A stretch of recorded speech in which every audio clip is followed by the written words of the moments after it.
bigyan ng tsansa. Eto lang pala mapapala ko ngayon sa'yo. Pinatawag kita, alam mo kahit alam best pa pinagtaksilan. Pero dito ko natatapusin aking katangahan sa dahilan pagod na ako at dapat nang tigilan na ito at wakasan na ang pagsasamang nilaro ng puso mo. Sa ating pagsasama, kalungkutan inagpis ang aking dadama. Sa piling mo aking sinta, wala palang mapapala. Ibinigay na ang lahat-lahat, maubos man ang pera ko. At upang sumaya ka pa, tinanggapin ako ay niloloko mo. Kaya naman, tama na, ayaw na at dapat nang talagang bumitaw sa sitwasyon na pakalabo.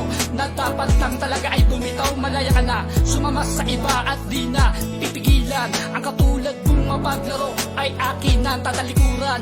Ngunit eto ang tandaan at wag mo sanang kakalimutan na sinayang lamang pagmamahal na nilaan. Bakit ba pala